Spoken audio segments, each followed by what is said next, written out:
વિભાગ એફ દાખલા નંબર 3 વસ્તુ આપી છે આપણને ABCDEF એકમ અલગ અલગ આપ્યો છે એટલે અહીંયા એકમ ફેરફારવાળો દાખલો છે।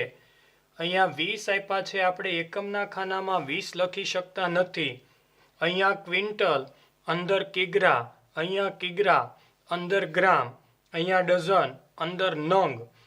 તો આપણે ફેરફાર કરવો પડશે। સૌથી પહેલું કામ 20 કિગ્રાની જગ્યાએ માત્ર આપણે લખવાનું છે કિગ્રા। આપણું સૂત્ર એકમ ફરે તો ભાવ ફરે। આ બંનેને આપણે 20 વડે ભાગાકાર કરશું। 600 ભાગ્યા 20 આપણે કરવાના છે, આપણને મળશે 30। એવી જ રીતે 880 ભાગ્યા આપણે 20 કરીએ એટલે 44। એકમ ફરે તો ભાવનું ખાનું ફરે। ક્વિન્ટલ આપણે ક્વિન્ટલ લખી શકતા નથી એટલે ક્વિન્ટલની જગ્યાએ આપણે લખવું પડે પહેલાં તો 100 કિગ્રા। હવે એકમ કિગ્રામાં આવી ગયો તો અંદરનો એકમ આપણે જરૂર નથી એટલે ત્યાં માત્ર 10 અને 12 જ આપણે લખશું। ચાલો બીજું, તમે એકમના ખાનામાં 100 લખી શકતા નથી એટલે અહીંયાથી આપણે 100 કાઢવા પડશે। માત્ર એકમ રાખવાનો છે કિગ્રા। પાછો આપણો નિયમ એકમ ફરે તો ભાવ ફરે। આપણે અહીંયાથી 100 કાઢ્યા, 100 વડે ભાગાકાર કરશું। 1600 ભાગ્યા 100 અહીંયા 16 અને અહીંયા આવી જશે 24। એકમ ફર્યો, ભાવનું ખાનું ફર્યું। ચાલો આ બંનેનો એકમ થઈ ગયો હવે કિગ્રા।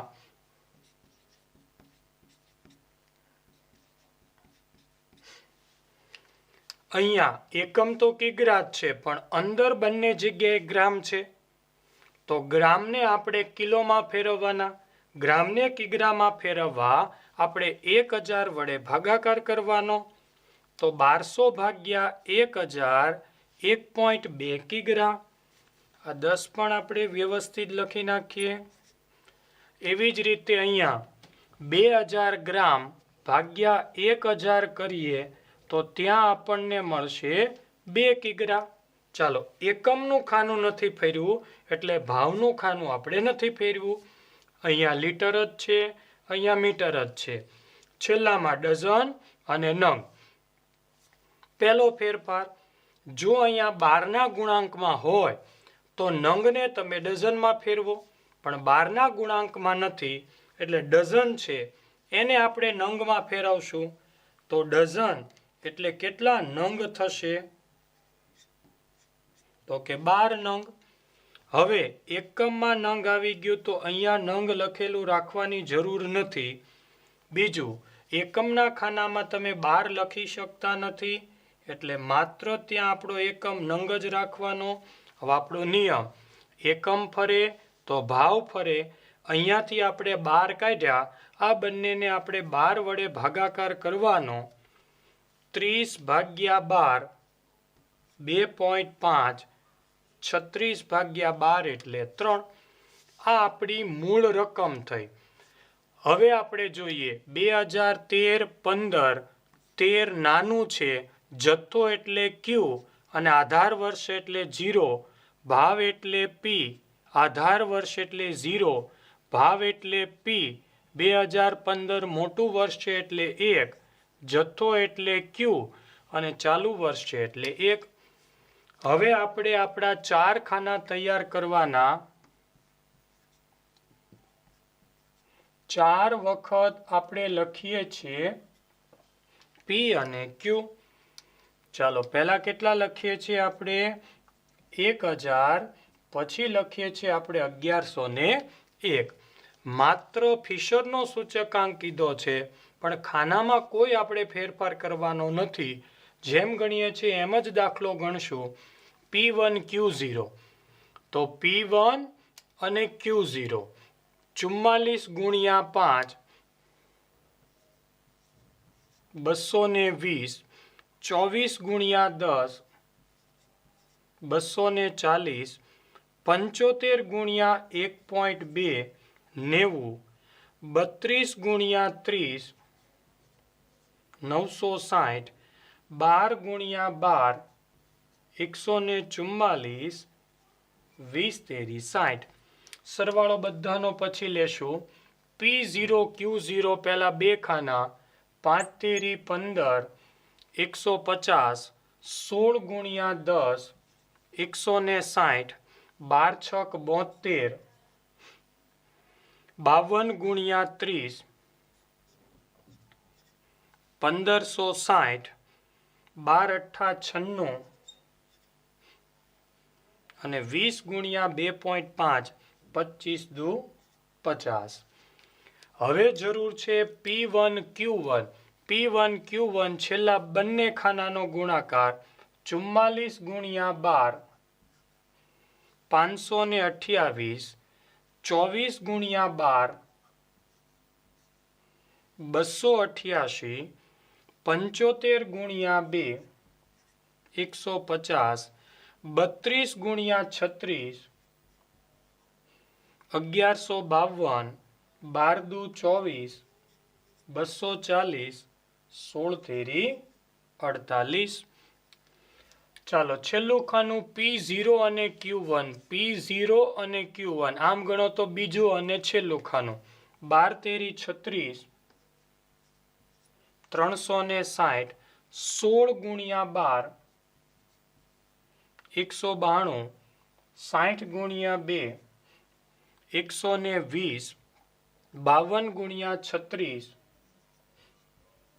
1872, 20 ગુણ્યા 8 160 અને 16 ગુણ્યા 2.5 40. ચારેયના સરવાળાની જરૂર પડશે. તો પહેલો સરવાળો આવ્યો 1714, બીજાનો ટોટલ 2088,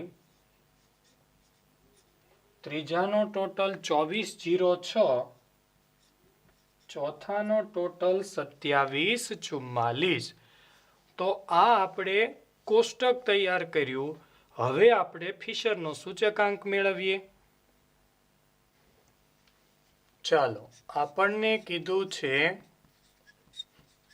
ફિશરનો સૂચકાંક મેળવો.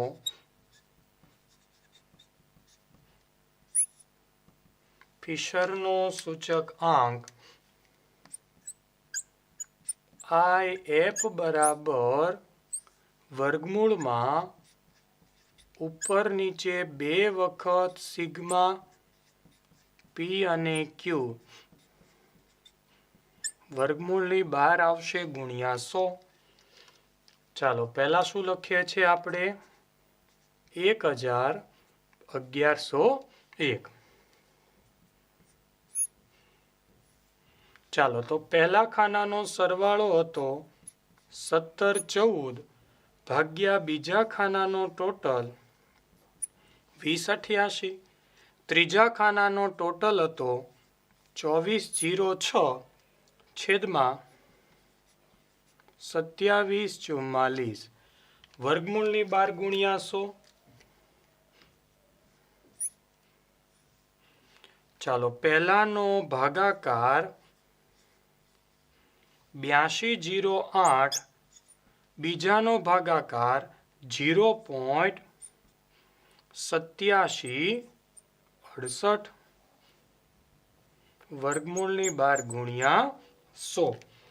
ચાલો બંનેનો ગુણાકાર કરીએ તો વર્ગમૂળમાં 0.7197, વર્ગમૂળની 12 ગુણ્યા 100.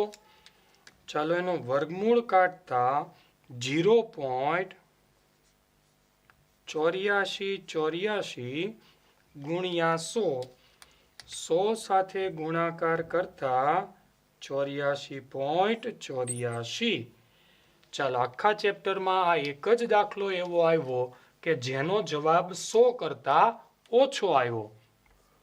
અર્થઘટન તમારે નીચે લખવાનું છે. હું અહીંયા લખું છું. આપણી પાસે 2 વર્ષ હતા. વર્ષ 2013ની સરખામણીએ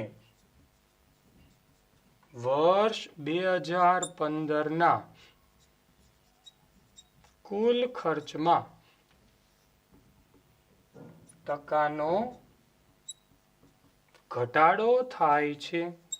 અત્યાર સુધી દરેકમાં વધારો હતો. આ પહેલો જ દાખલો એવો છે કે જેમાં ઘટાડો આવ્યો. બાકી જેમ લખાણ લખતા એમ જ લખવાનું. અત્યાર સુધી શું કરતા હતા? જવાબ 100 કરતાં વધુ હતો એટલે 100 બાદ કરીને સીધું લખી નાખતા હતા. અહીંયા જવાબ 100 કરતાં ઓછો હોય ત્યારે શું કરવાનું?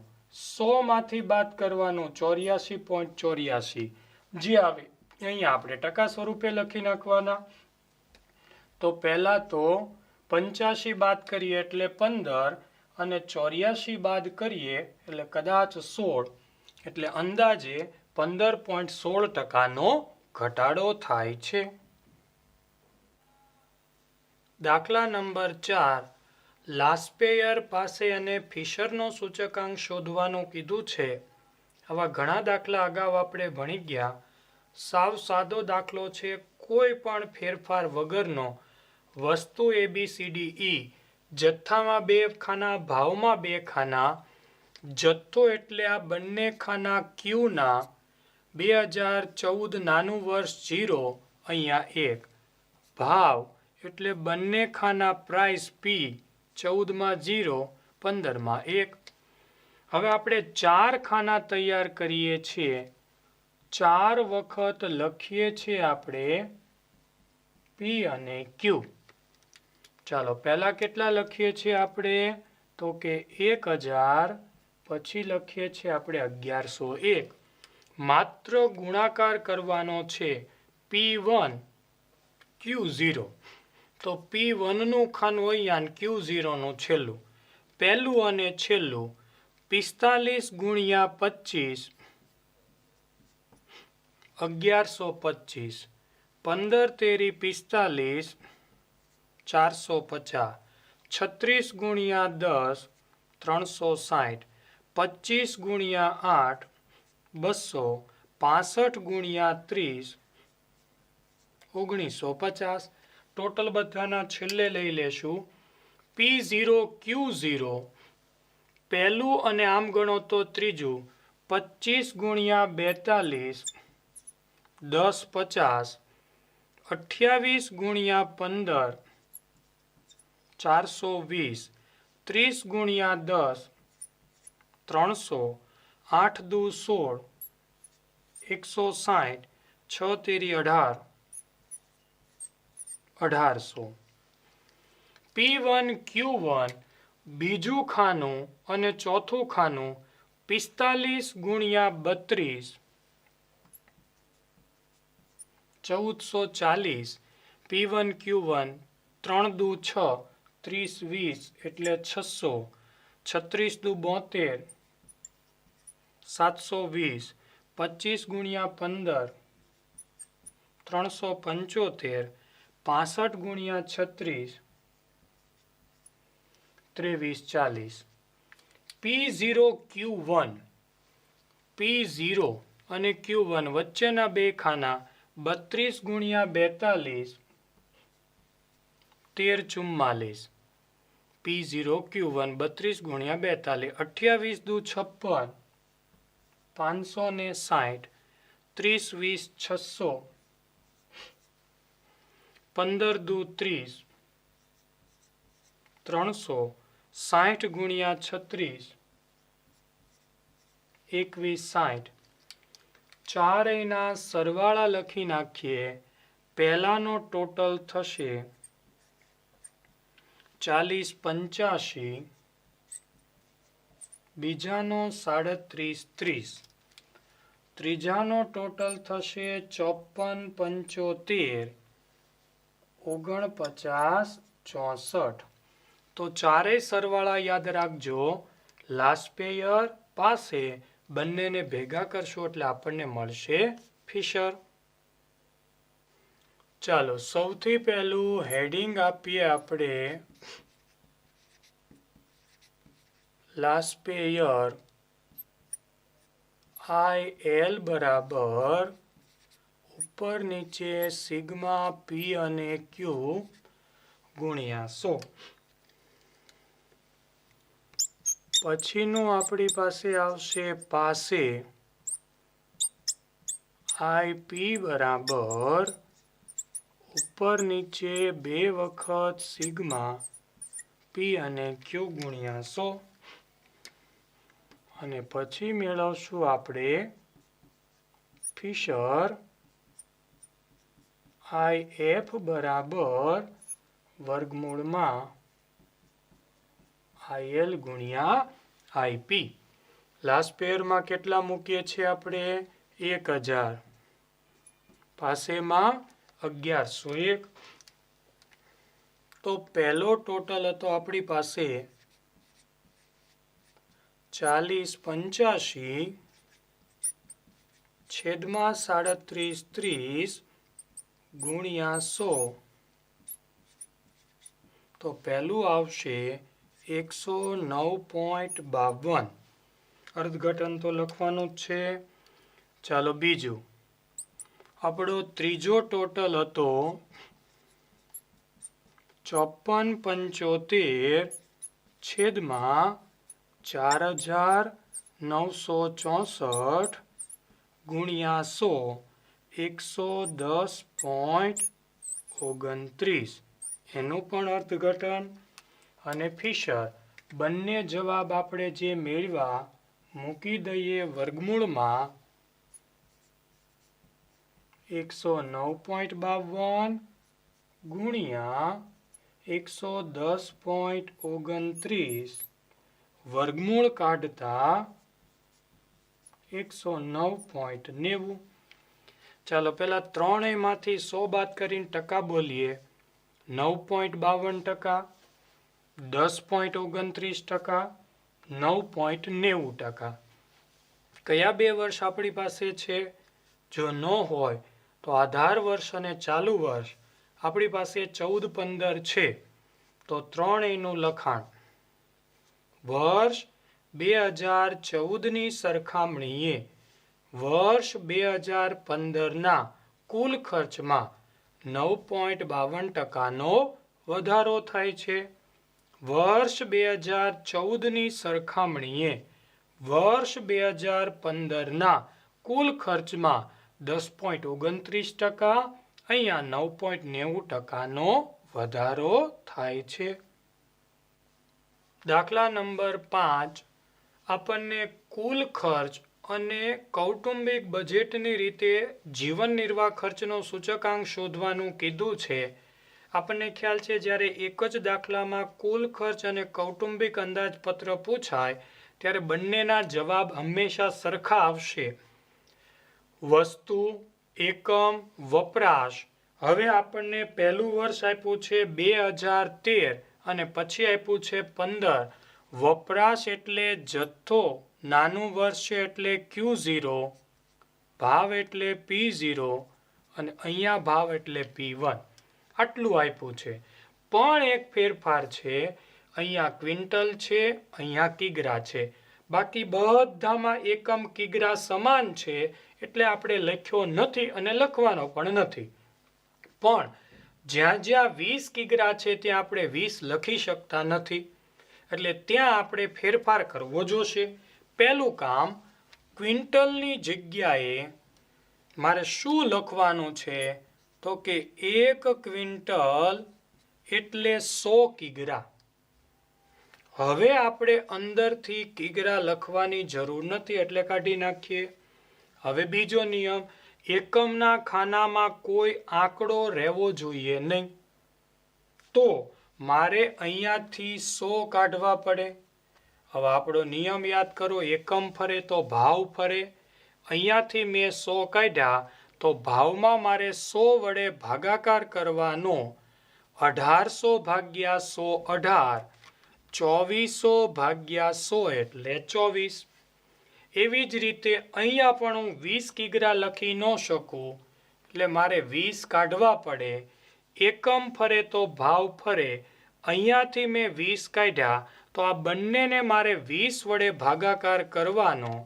700 ભાગ્યા 20 કરીએ 35, 800 ભાગ્યા 20 કરીએ તો આવશે 40.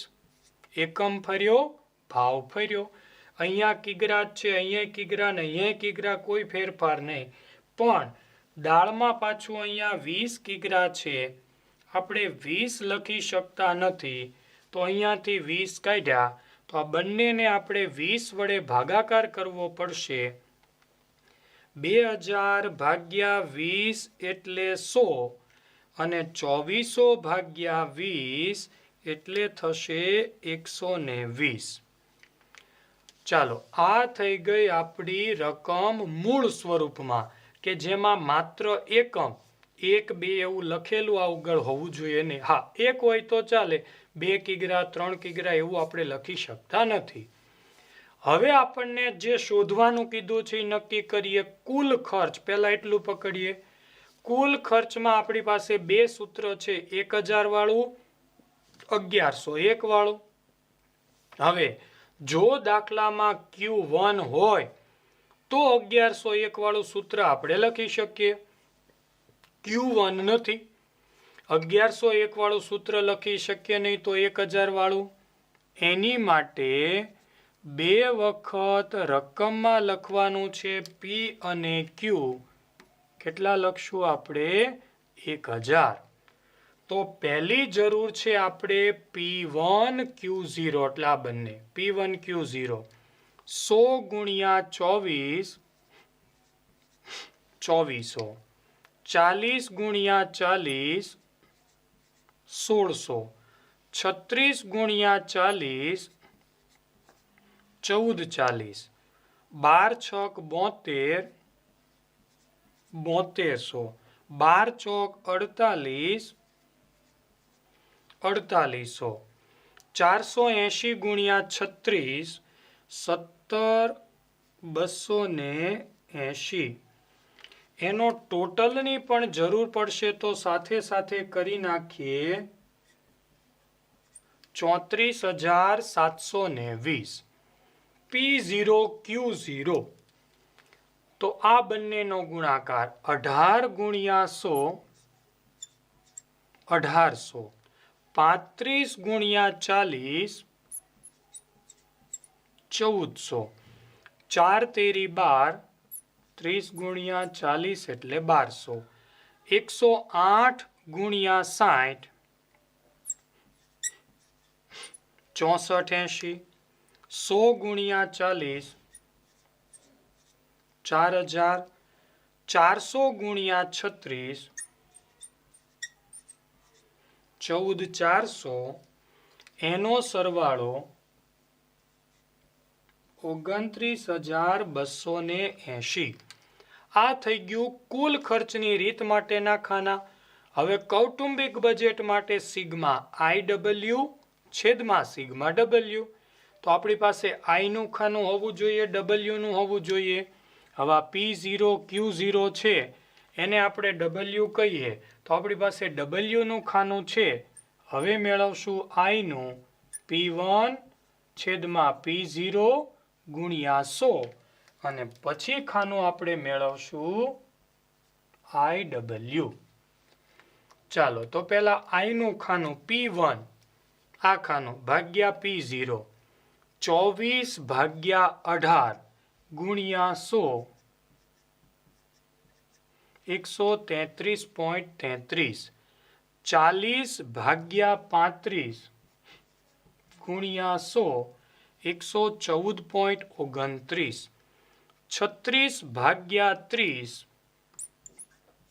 ગુણ્યા 100 120, 120 ભાગ્યા 108 111.11, 120 ભાગ્યા 100 ગુણ્યા 100 એટલે 120, 480 ભાગ્યા 400 ગુણ્યા 100 120. સિગ્મા IW આ બંનેનો ગુણાકાર 133.3333 ગુણ્યા 1800 2,39,994, 1400 ગુણ્યા 114.29 1,60,006 120 ગુણ્યા 1200 1,44,000 111.11 ગુણ્યા 6480 7,19,000 992.8 12 ચોક 48 4,80,000 120 ગુણ્યા 14,400 17,28,000 એનો સરવાળો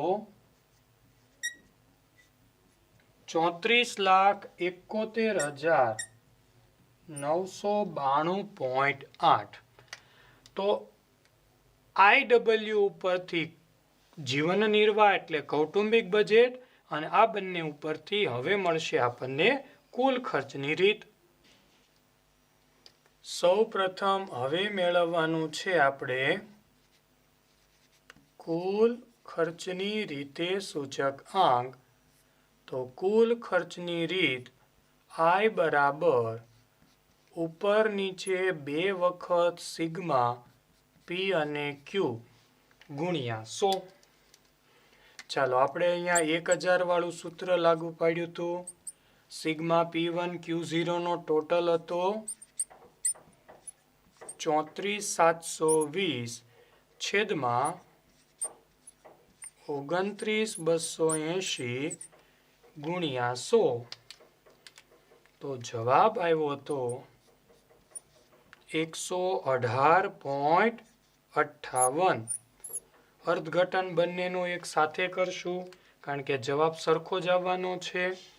હવે આપણે હેડિંગ આપીએ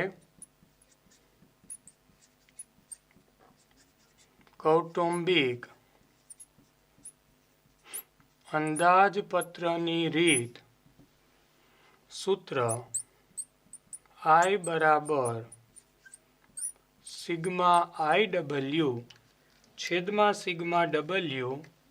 IW છેલ્લું ખાનું 34,71,992.8 W સિગ્મા W હતા 29,280 તો એનો જવાબ પણ 118.58. તો આપણો અર્થઘટન જવાબ બંનેના સરખા જ આવવાના છે. એક જ વખત અર્થઘટન લખવાનું છે. જો વર્ષ આપ્યા હોય તો બંને વર્ષ લેવાના, ન આપ્યા હોય તો આધાર વર્ષ અને ચાલુ વર્ષ. 100 બાદ કરીએ તો શું વધશે? 18.58%. તો વર્ષ 2013ની સરખામણીએ વર્ષ 2015ના કુલ ખર્ચમાં 18.58%નો શું થાય છે? વધારો.